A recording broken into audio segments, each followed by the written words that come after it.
Storm Tracker rates Weather University on WRIC Now is sponsored by Blank & Marcus, attorneys at law. Nice guys working to make a difference. Good morning. I'm Storm Tracker 8 meteorologist Jacqueline Waters here for another episode of Weather University. And once again, I have a special guest. You might recognize her, Delaney Hall. Thanks. I'm happy to be here. Also, disclaimer, not a meteorologist, not claiming to be. I am strictly here to learn. And well, we learn from you. We learn from you every morning. Oh, well, but we nice. Also, I feel like you share good insights. Like last week, it was more. I mean, maybe questions that I don't think of that people do. So I just don't want anyone to get it twisted that I'm not here to offer any advice on weather or meteorological needs. Well, that's why I'm here. Yes, so we're happy you're here. It's a good balance. It's a good balance. Yeah. I'm happy you're here with me today, Delaney. Sorry. I like scooted back and okay. It's a Monday, and it really feels like a Monday. It really does. But it also felt like winter last week. So much so, especially at RVA Illuminates. Yes. Did you ever get you were pretty bundled up.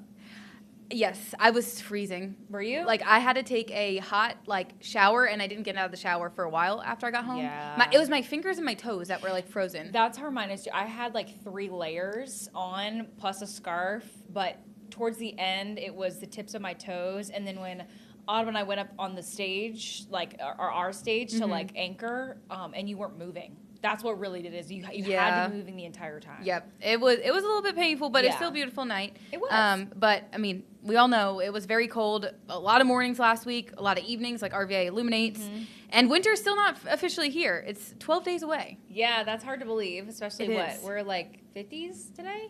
50s will climb to near.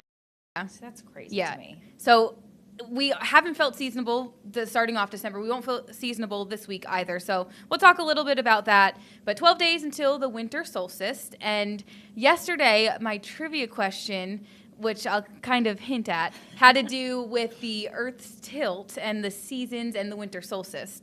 But obviously, we all know the Earth is tilted, or hopefully you know. Hopefully you know. If you don't, now you do. Yeah, now you do. Going all the way back to Earth science today. And that's what gives us the seasons. What's your favorite season? I feel like I know this. What's your guess? Fall. Yeah, I think it's a tie. I think fall is my favorite. Second is summer because we always spend time at the beach. But by August, I'm done with summer. Yep. I'm good. But fall, for most of fall, I love it. One, it's cool, but also it's right before the holidays. Yep. So you have all the anticipation of all the fun things ahead. What about you? I totally agree. I also love the clothing in the fall. Yep. Flannels. I'm wearing Layers. my Uggs again. Yep. Yes. Coffee, pumpkin spice lattes. And I learned last week that meteorological fall is September, October, and November. Yes. Look at you. See? She's going to be a meteorologist in no time. Oh my gosh. Okay. So since we did talk about the meteorological seasons last week, I figured I would talk about the actual seasons most of us are familiar with, which all has to do with Earth's tilt. And it all has to do with basically all these solstices. I don't know if that's the right word plurally. And equinox is. That doesn't sound right. Equini? I don't know. But we have obviously 4 seasons. We have the winter solstice, summer solstice, just going to keep it singular, and the spring equinox and autumnal equinox. And that marks basically the season on the calendar.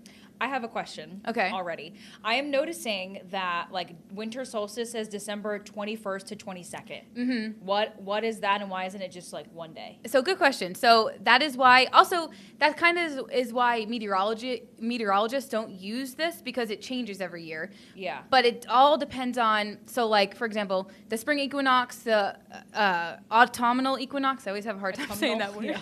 It's a weird one.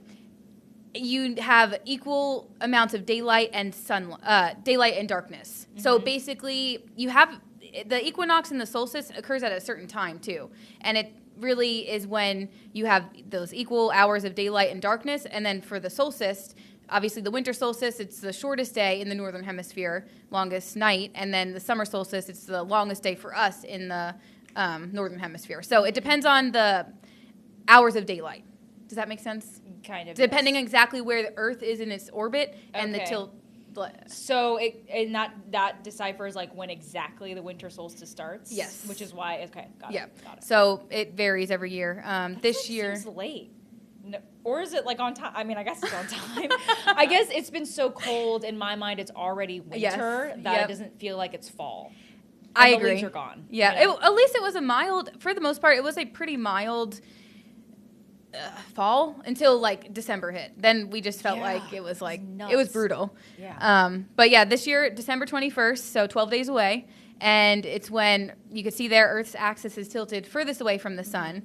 And I just said it, the shortest day, longest night in the northern hemisphere, and it is the opposite in the southern hemisphere. That's why they have winter, like it's not winter for them. And how many miles away is the Earth from the sun?